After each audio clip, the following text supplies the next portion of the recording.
Welcome to the Culture is Healing podcast, brought to you by Checking In. At Checking In, we create customized wellness apps for First Nations communities, guided by relationship, trust, and community knowledge. We are also grateful to share our Pathways to Healing tool, which supports frontline and support staff in helping community members access healing houses more quickly and with care.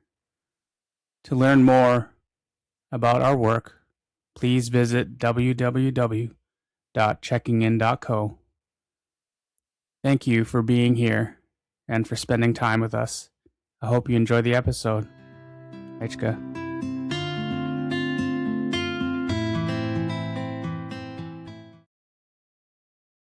Aichquail siamnet siatya, anthapa huokwalitza, anit staminis, halalt, kawatsan, lyaxan. Hello, everyone. My traditional name is Huokwalitza. My English name is George Harris Jr., and I am here today calling you from my home here in Staminis. This is the community that my father is from. This is the community that my mother married into. And this is the community that my siblings and I were raised in. I belong to George Harris Sr. and my late mother, Sylvia Harris. My grandparents from my father's side of my family are the late Lawrence and Irene Harris. And my grandparents from my mother's side of my family are the late Bernard and Nora George. And my familial connections to Halalt come from my mother, Sylvia, and my grandmother, Nora. And my familial connections to Cowitson come from my grandfather, Bernard. And through both sides of my family, I have familial connections to Lyaxon, and I have the honor and privilege of being able to carry the name Huokwalitza. It's a name that's been passed down from generation to generation throughout my family. I have the honor and privilege of being able to carry that name along with my father, as well as a few other family members. And thank you all so much for taking the time to come and enjoying and sitting with us today. And once again, my name is Huokwalitza, and I'm the host of the Culture is Healing podcast. Today, I have the honor and privilege of being able to sit with one of my mentors and former teacher, Mr. Taylor. His actual name is William, but I have a hard time calling him that, and he's asked me to tone down the Mr. Taylor because I am no longer in high school, but I still have my issues of seeing him, outside of my high school time, and I have a lot of respect for him, and so that for me, we also called him Mr. T as well. So that's a name he also carries in a lot of people my age and in our hearts. With no further ado, I'd love to open the floor for him to introduce himself to you all. And so open the floor to Mr. T. Pocholaitza. Well, I'd squale. And William Taylor. Tanitanak. Yellow Point. Stiminis. Ha ha tamoch. E Quamlook ak. BC Lower Mainland. E Eastern Canada. E England. E Shetland Islands. Scotland. E Finland. Aitsapka. My name is William Taylor. I take that name from my mother's family. And I am a fourth generation settler here and really honored to be with you in Staminas territory on this kind of misty West Coast afternoon. I've been teaching at Ladysmith Secondary School for quite a few years now, since 1996. And my career has I've been really lucky to live in Ladysmith, to raise my children here, to teach here and meet so many wonderful, wonderful people over the years, and I've taught theater during that time, English, and most recently I've teamed up with Yatestanat. Her English name is Mandy Jones, and she and I co-created a program based on her family's traditional teachings, land and language-based learning, where we study Halkhamitnam. We create stories theater in Halkhamitnam, and we learn about the true history of the land. Yeah, Heichka, thank you, Mr. Taylor, and I really appreciate you taking the time to introduce yourself. And yeah, I was, really, really excited, to be able to sit down with you and share, such a meaningful conversation. And as I shared with you just briefly, the name of our podcast is called Culture is Healing. Culture is Healing is such a meaningful and powerful um, saying in and amongst our indigenous communities. Our culture definitely does bring so much healing to not only just our young folks, as well as having that opportunity for our elders to be able to witness our language and culture in many different ways that they haven't had the opportunity to witness before. And, when I say that culture is healing, in your eyes and in your ears, and just love to hear what your thoughts are when I say culture is healing. What does that mean to you? Culture is healing. As a settler, I come from a variety of different cultures, and our elder Yatestanat talks about being proud of who you are and where you come from. And I think that truth is there for Indigenous and non-Indigenous people. So I've been researching my own family ancestry as part of the healing process of culture. And I've been incredibly privileged to learn about the local people who have lived here since time immemorial, since the glaciers retreated. The culture from here springs from the land, and it's incredibly beautiful. And it has consistency of how it works through all of the elements of what makes a human human, from your physical being to your mental being to your emotional being and to your spiritual being. There's a holism to it that touches every aspect of your life, and it informs every interaction you have with other people, with other life around you. In the Coast Salish world, I've been taught that everything is alive. It's all in relationship. So wherever you are, if you choose to take it into your heart, you have help. You have the aliveness of Mother Earth to help you and ground you and hold you and carry you. And so culture is healing. It's such a powerful, powerful phrase. Our elder talks about the language springing from the land, and that it's in people's DNA from here. And it's had a hard time. It's waking up again. And in some places, it's never been asleep.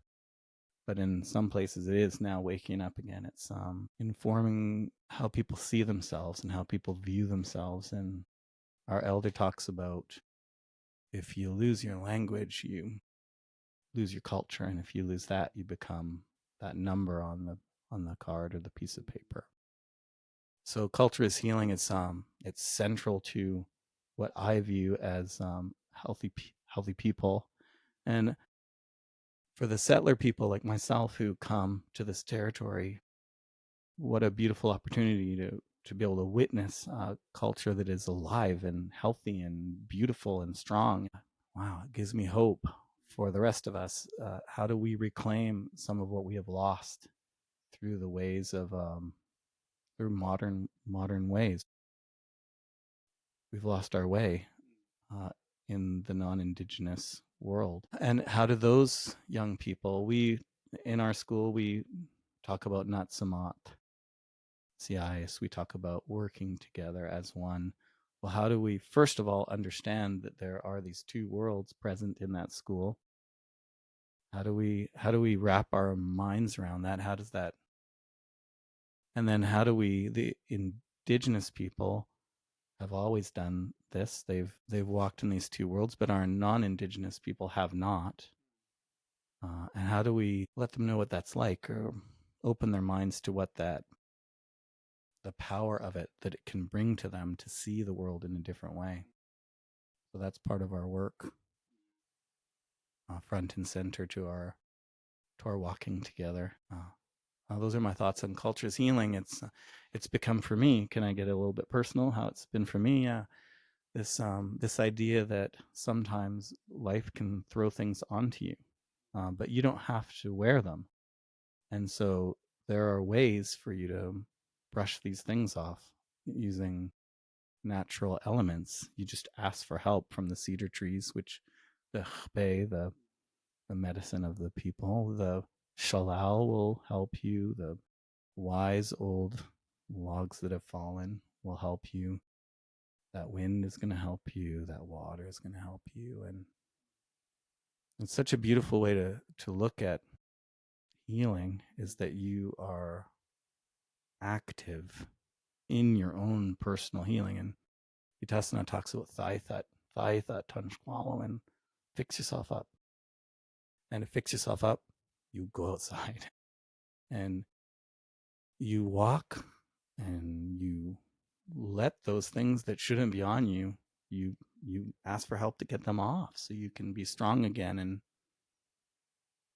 have those good feelings. Have the good feelings so that your mind doesn't take over, so those harmful parts of life like fear and anger, they don't need to be there, and the world can help take them away so you can have a balance. Yeah, and as balanced humans, we're in better relationship with each other. I love Willie Seymour's teachings about balance and about how the four directions can bring teachings of their own. He talks about north being wisdom, and he talks about the east being illumination, finding a good path, finding a way forward. He talks about the south being humility, and he talks about the west being introspection, and about how the old people would encourage people to look inside and see if their actions are aligning with what's good, what's constructive. I've been, well, my whole outlook on life has been changed working and walking with the elders that I get to be in relationship with, and having an open and curious mind. It's been a really beautiful time of learning for me, and I just hope that other people can see it that way too. That walking together is an act of respect and understanding, and you have to first understand people. I think that's what our elder Humach, Jerry Brown, says. In order to respect people, you need to understand them. You need to listen to them. Yeah. So I think having Hui and Amsab, listen, is an important part of healing. I think I'll stop there. Heichka, yeah, thank you, Mr. Taylor, for sharing. And I always love hearing other people's perspectives on what culture's healing means to them. And hearing you share, that understanding of,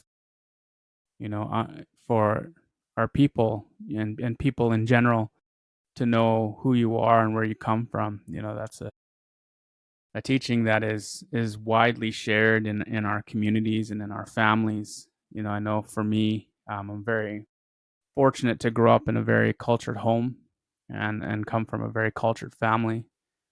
And, I was very fortunate that I had, my uncle Tom, when I moved away for college, and I was away from home, and my uncle had taken time to really pour into me and remind me of that very teaching, even to the point where him and I was yet again, very fortunate to have someone who loved me that much to take the time out of their day to spend with me. And we had phone calls on about a 2-week basis. So at least twice a month I got to talk to my uncle, and it became a routine, that at the end of our call, he would say to me, he wouldn't say goodbye. He would always he would just say, Junior, like,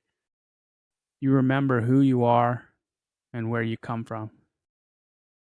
And that's how we ended our call for 5 years.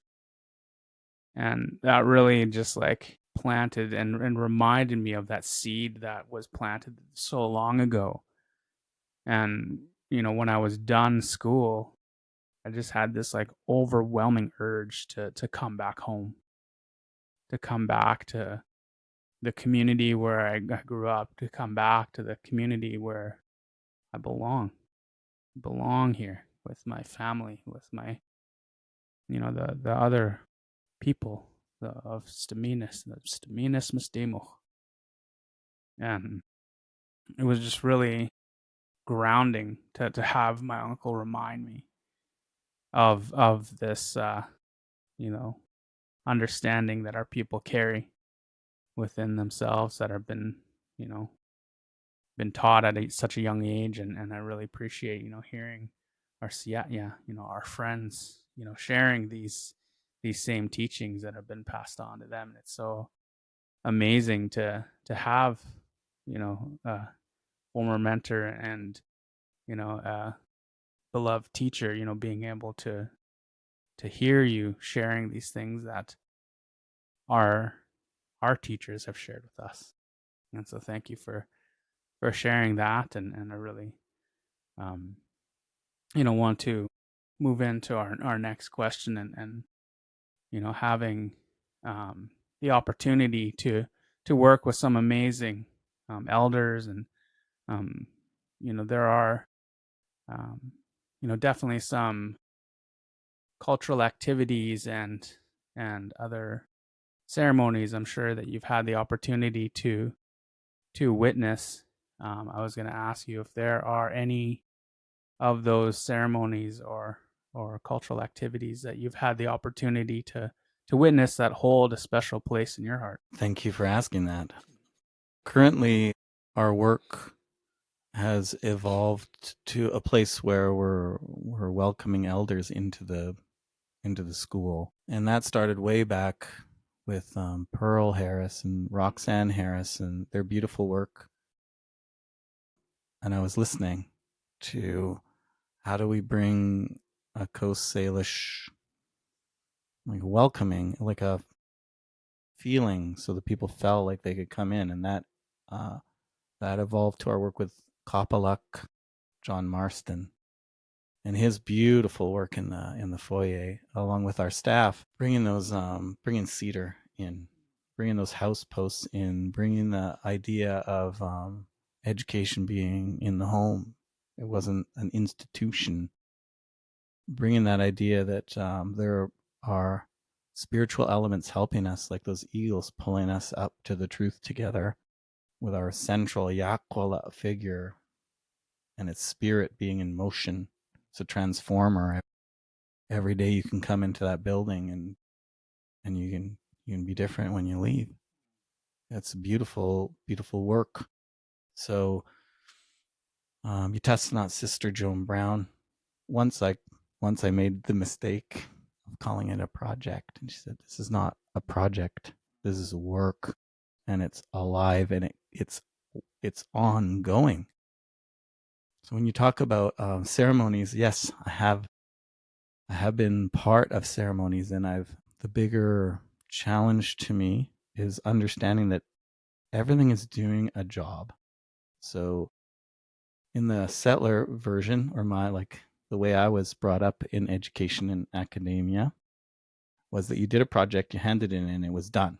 You learned what you needed to learn, and then you let that go.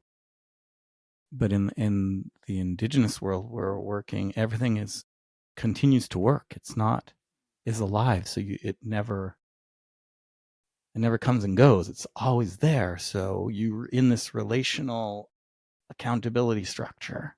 It's very different.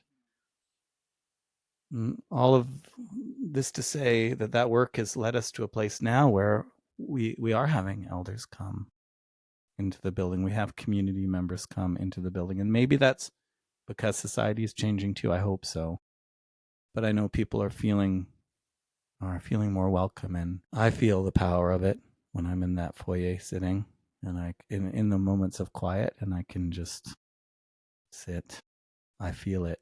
It's there's powers at work there that are helping. There's medicine there for sure. And Harvey Seymour was we heard him say that he would like to get elders together to talk about Shnuash. So we have for the past 2 years now invited elders from all Halkamitnum speaking communities to come and sit and talk about Shnuash. So we have a school, we have a place, we have now learned from our elder and her niece Yutasanat Gina and our other Coast Salish folks like Brenda and we've learned how to host events. So that's a cultural thing that's different than how do you host? How do you have ushers? How do you have speakers? How do you have witnessing? It's how do you eat together? How do you feast together? Those gatherings now have become. George Seymour from here helped us come up with a name for those. We call our gathering now Police Duch Salit, which means like your action of bringing to life the spirit or the soul. And Yatasnat talks about that as being like the cultural ways of the Hwalmach people. So that is an incredible times that we've had to witness and hear people talk about bringing back or just remembering or making sure, because there have been some breaks in how people have gotten the teachings. You spoke about your own connection to family in it, and that's really beautiful that you have that, and some kids don't have it. So it's that idea of how do we, it's not for me to say how, but it's for me to listen. And the beautiful part is we're starting that discussion now in our own institutions. It's happening. And then we're trying to come together, wrap around our youth.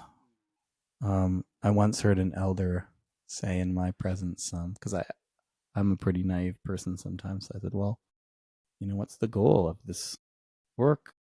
Is, well, if we can bring back our traditional ways, we'll save the earth. Oh, yeah, that seems like actually beautiful work to do to save the earth, and I think it's true, to bring into balance things again, to be respectful to Mother Nature, to share with people, which is a beautiful. I know here locally, that's what people do. They share. They lift each other up. They make sure everyone is seen and heard and cared for. Oh, so I guess maybe coming back to have I witnessed cultural work. I think it's that holism that it all fits together in that beautiful path to to feeding people, and not just food. Albie Charlie from Couch and said, the table is set. Everything you need is there. It's up to you to get up and start to take it in. I love that. I love that idea that it's each person's job to nourish themselves, to get up. And at the same time, no one will be left behind.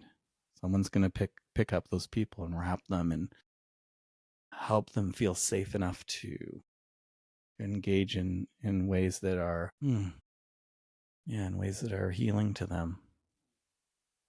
Mm. Heichka, yeah, thank you so much, Mr. T. I really appreciate that, and I love hearing your stories and your connection, and even reflecting on my own time um, in LSS, and there's definitely been some progress and some growth that has been made by the school, by the staff, and by the students for sure. I know um, when I first arrived, I know that was kind of around the time where um, the Aboriginal education rooms had just been implemented, and they hadn't been around for very long, and so that was something that was really I found very helpful. I know I had some hardships in some of my classes with certain teachers didn't get along with, and one who was fairly racist, and previously, like thinking back to um times before that, our people didn't have that kind of support, and um taking that time to figure out ways where we can utilize that space to really help and grow and help educate our Hualmok Mustimok in the Western ways. And I think of, my mother, she always shared with me that it was very important for me and my sisters to be well educated in the Western system so that, we can finish our education, go on and continue on and grow, and go to college and university, and do our work there, and then when we were done, come back home and you help our people.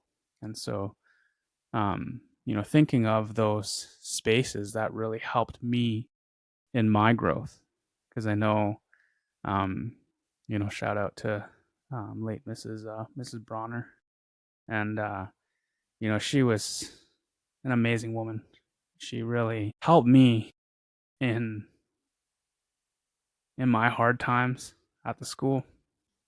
And also shout out to Ann Lieros. She was such an amazing support as well. Um, through those hard times, and I think that they really helped set um, the tone a lot for what it looks like to be there and be an ally and be like a good support person for our people. And also, there was also so many amazing other great teachers as well. Obviously you and I hold a strong relationship, and one of the funnier things I remember with you, we're gonna get into a personal story right now. Um, just the type of person you are. I remember we were at a play, and everything was like over and done with, and it was just like the cast only, and I wasn't part of the cast. And you were like, "Yeah, George, like, sorry, like, you gotta go." But he's like, "Do you want a cookie?"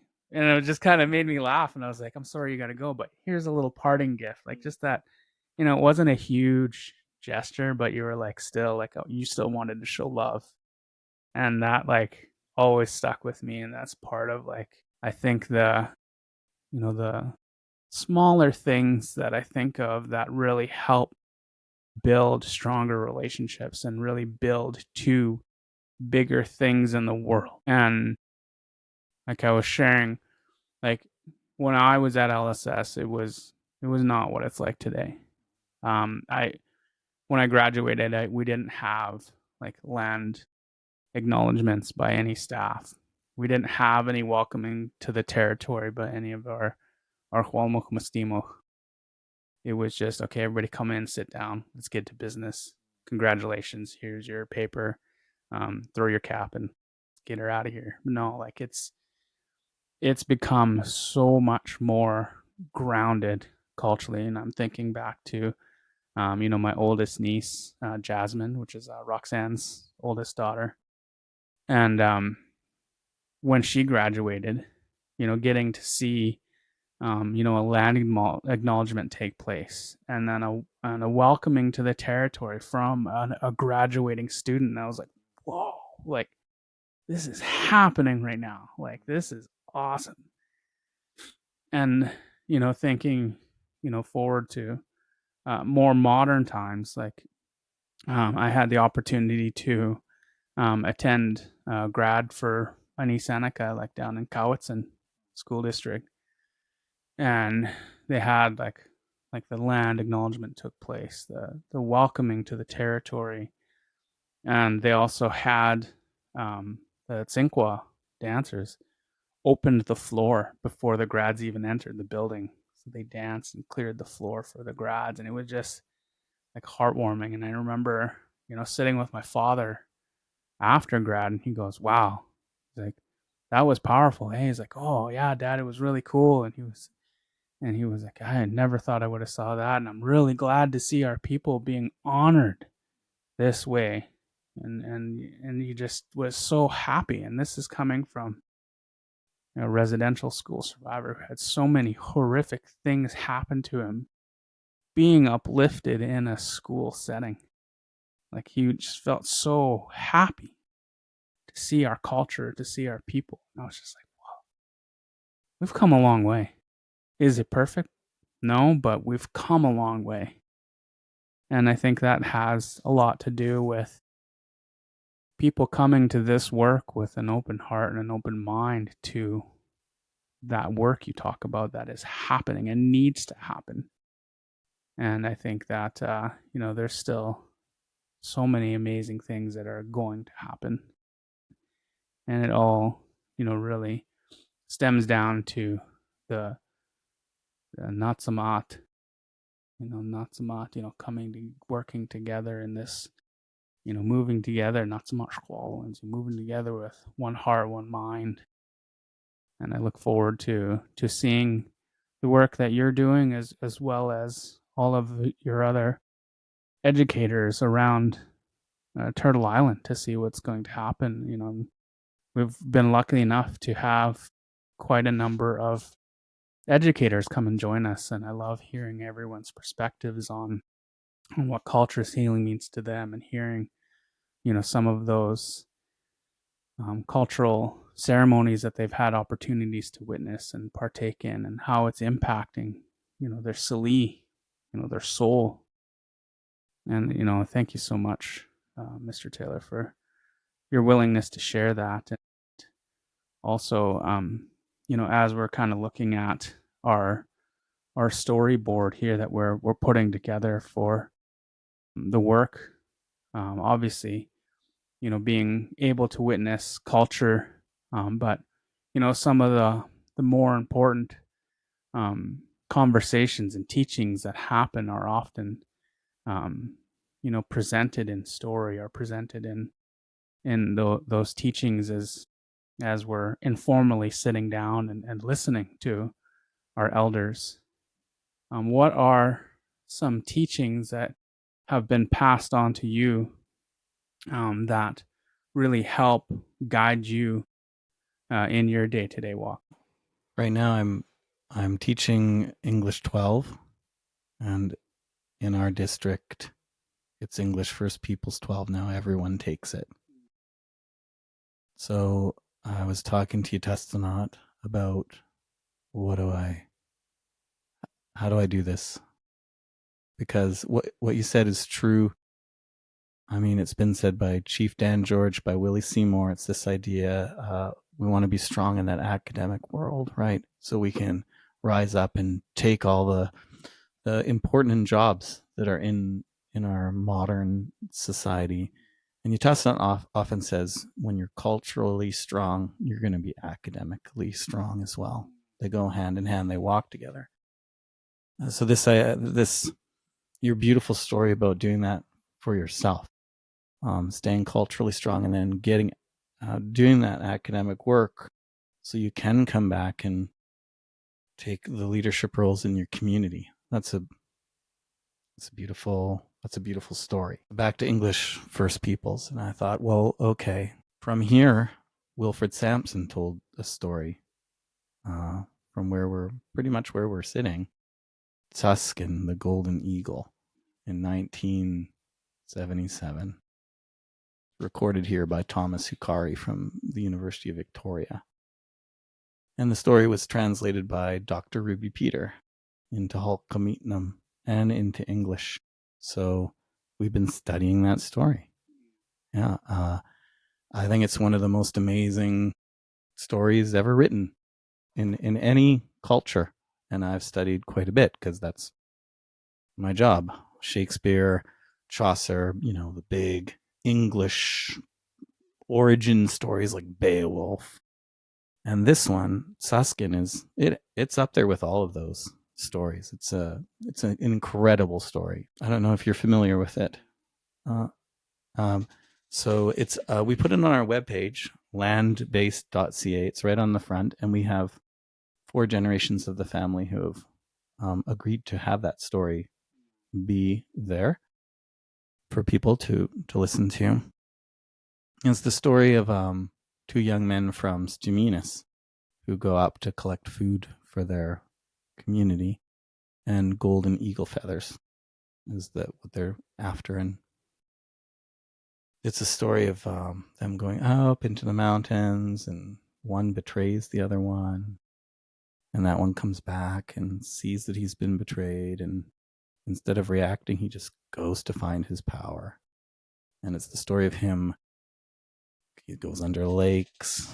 He meets all kinds of amazing, I don't want to say just people, and he comes back with this power, and he makes peace in his community. It's a really beautiful story.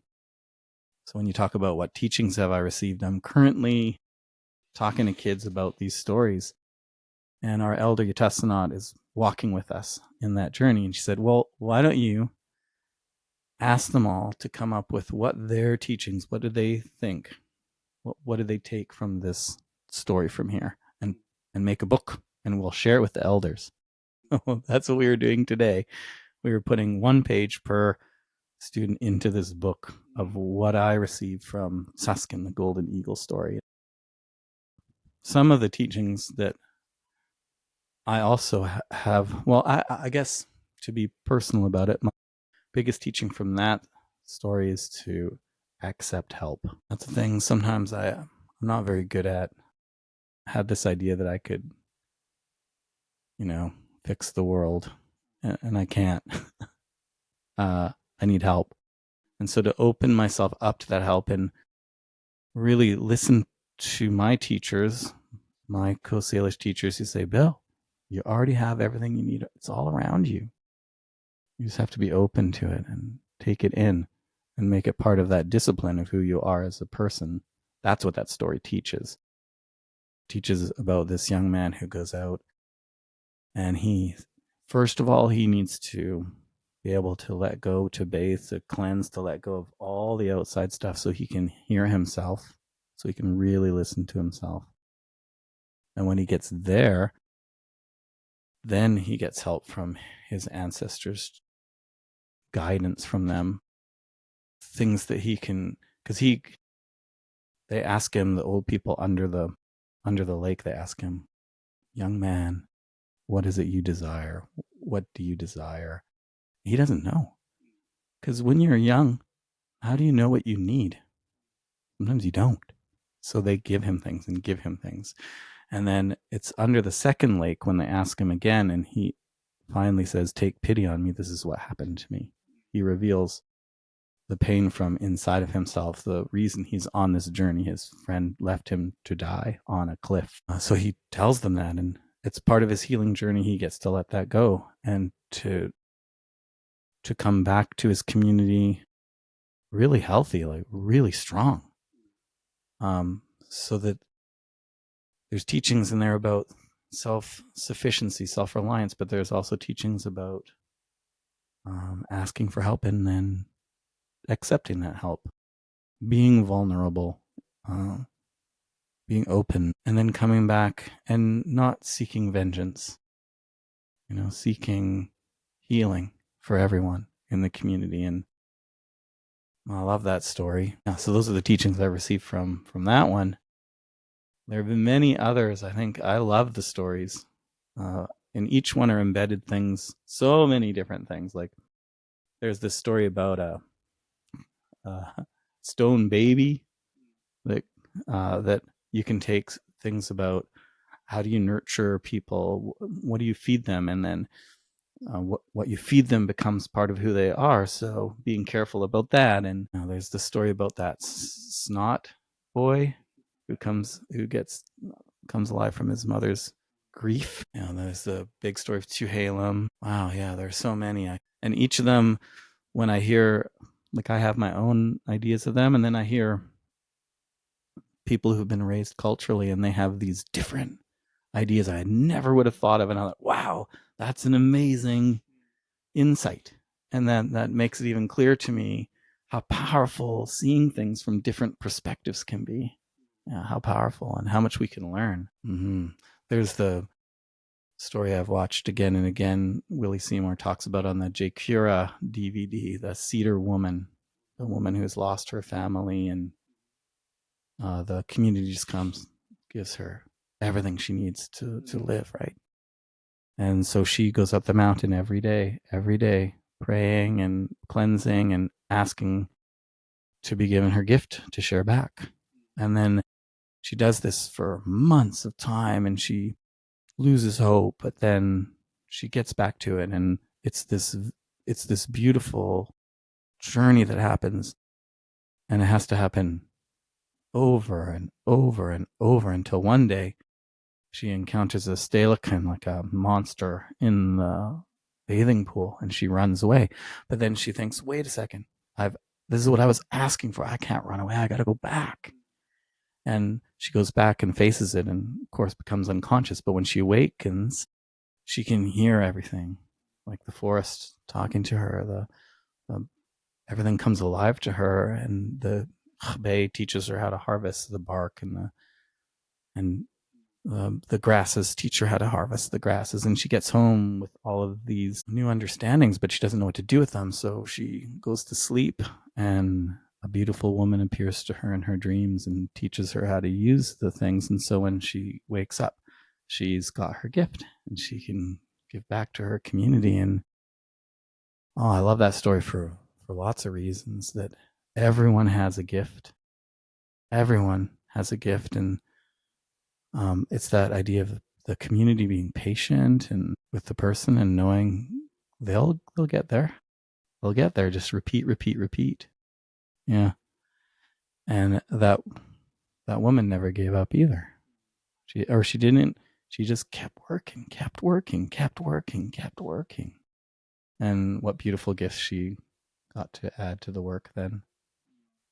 It's an awesome story. Yeah, Heichka. Yeah, thank you, Mr. T. I really appreciate that, and I love hearing some of those teachings that have been passed on to people and what they carry with them that help them navigate the world and what we have in front of us. And often thinking of some of those teachings that I carry forward from my loved ones. Thinking of um, my grandma. She was one of my. I didn't get to walk this earth with her as long as I wish I did. But she shared a lot of amazing teachings with me, and and thinking of some of the amazing mentors that I've had in my life as well. And thinking of my time in LSS. Thinking of even um, some of the humbler teachings that I remember. I remember Mrs. Helmeke.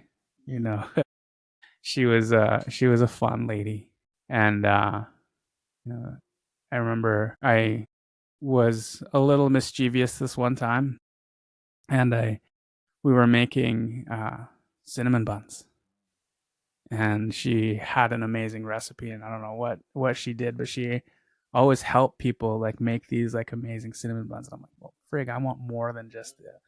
So I sneakily doubled my recipe, and I got caught, obviously. I got caught.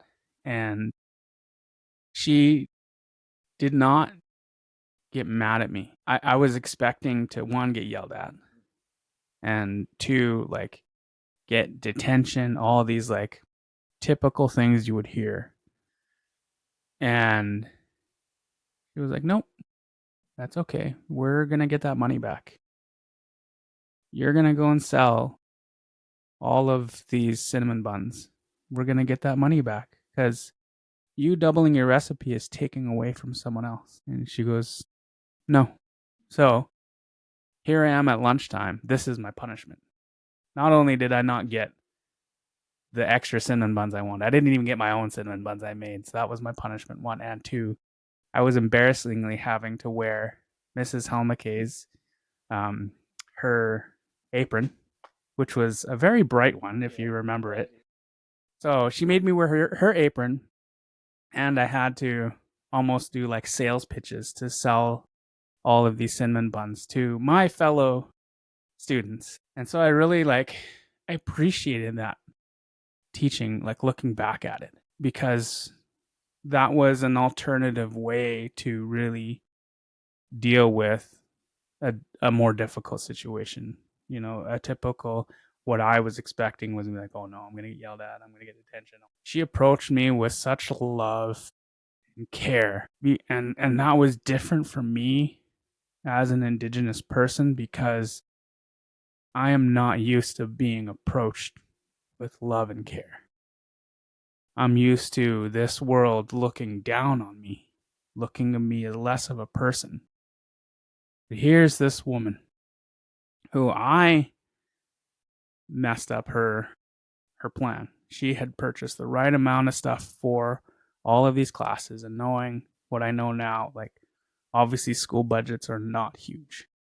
So this lady took such a different approach. And if I could, I would have loved to thank her. But I hope she can hear it now. I hope she can. And there are so many countless others in that school who had helped me so much in my growth as a human being, and also had helped me in my growth of what I would hope for, and would really hope for in this world. And and so, you know, big shout out to you and to some of my former teachers for showing me that there are people out there who love and care. And so that's something I thought of as of like some of those teachings and teachers who have helped me in my walk in life. As we're taking a look at some of those words of wisdom that have been passed on to you, and in your own journey and your own walk, if you were to give words of advice to someone, what kind of words of advice would you want to share to our listeners here today? I've worked with young people now for almost 35 years. I guess those are such beautiful words you just shared. I'm affected. So I'm going to take a breath. I wish everyone could see themselves like the way the people that love them the most see them. That they could have that knowledge of who they are and how special they are. Really, you said it all. Love. Wow, that's such a powerful thing. And the world we live in has made it harder to do that, to take those, just acts of love. It feels like we're caught in some kind of a machine, with these. But when you bring it back to love, so really that idea is, can you love yourself like the person who best loves you? Can you see that in yourself? And if you can't, that's okay. It's taken me my whole life, and I don't know if I'm there yet. But I know that I have gifts. And so that's the advice see the things that you love that you might think, oh, why am I like this? Why do I do things this way? That's a gift. You just haven't seen how it is yet. Yeah. The way you are is perfect in the world. So how do we wrap around and help people see that they're what they bring is a gift, especially if it's authentic. It's given authentically with that Aichqualan. Oh, that's such a beautiful concept, Aichqualan. Don't let that mind get in the way. Let your heart have its place. So for all the young people I've met, for all the people I've met, it sounds a little trite, but believe in yourself, and keep working, because one day those efforts are they're gonna pay off, not just for you, but for people around you. Because when you bring your best self that you have cared for and worked on and uncovered and fought for, when you bring that self to your relationships with your partner, with your family, with your community, oh, we're all gonna be so much stronger. That's beautiful. Oh, thank you so much, Mr. T. I appreciate that. And that's something we can all work on, continue to love ourselves, and that's powerful. Yeah. And I'd love to, as we're looking at our time here and looking, for our closing down soon, what are, you'd love to be able to share any of the good work that you're doing, and be able to share with our audience, the good work that you're doing and with our young people. I'd love to open the floor for you to be able to share. Oh yeah, every day brings different opportunities. Like today, a young man asked me if I'd help him restring his drum. Yes. And I've been so lucky to receive those teachings, right, from so very many people, and people like Kopaluk and Cameron Park, and more and more people are just coming and giving me advice, and Mr. Bronner, who you spoke about, his wife, he and I work in the wood shop, so I'm able to walk in these ways, and some kids don't have a wood shop at home, right? So it's pretty easy to, if you have the attention and care, to be able to bring those gifts into people's lives. So that work, I really love it.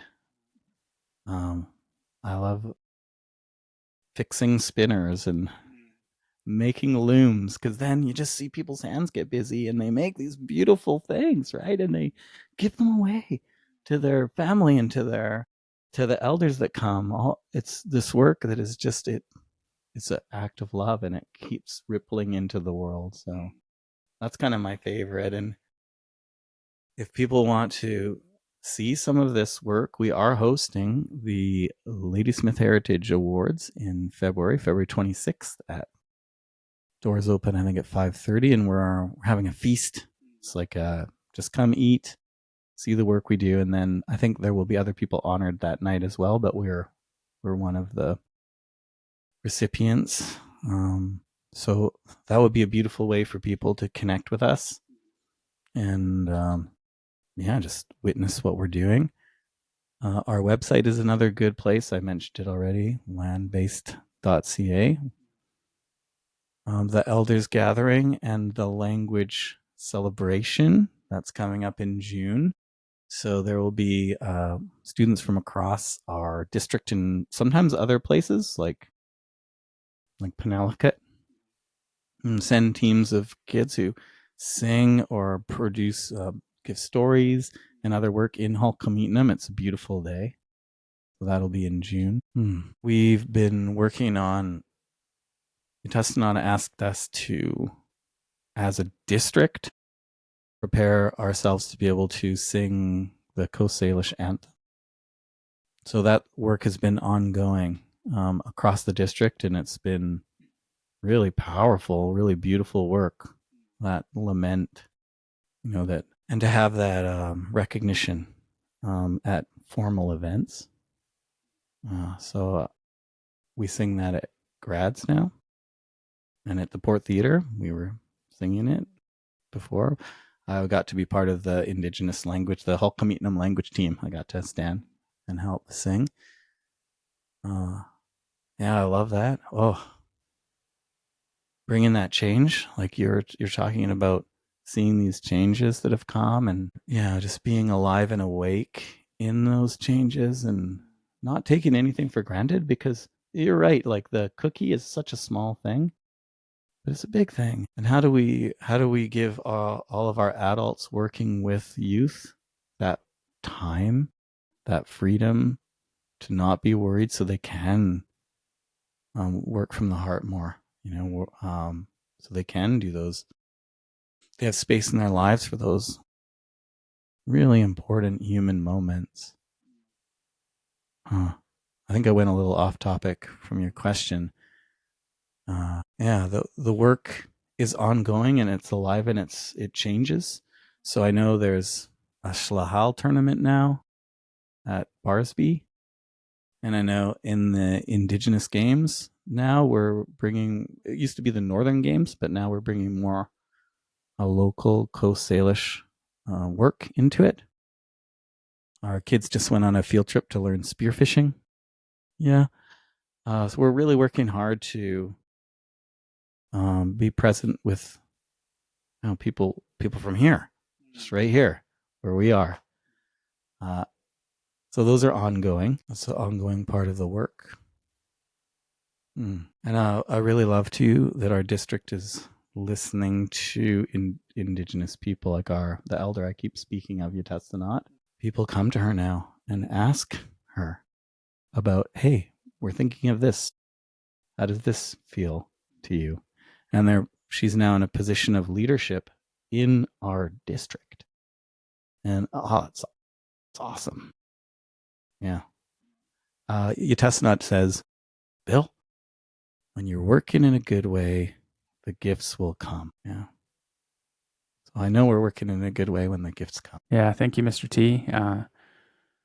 Yeah, just want to thank you for taking the time to come and sitting with me today, and thank you for the work that you're doing. It's amazing to see our Siaya, our friends, who are our allies, to see active allies in this world who are really wanting to help make a change, to help heal hearts, to heal those wounds that have happened not so long ago.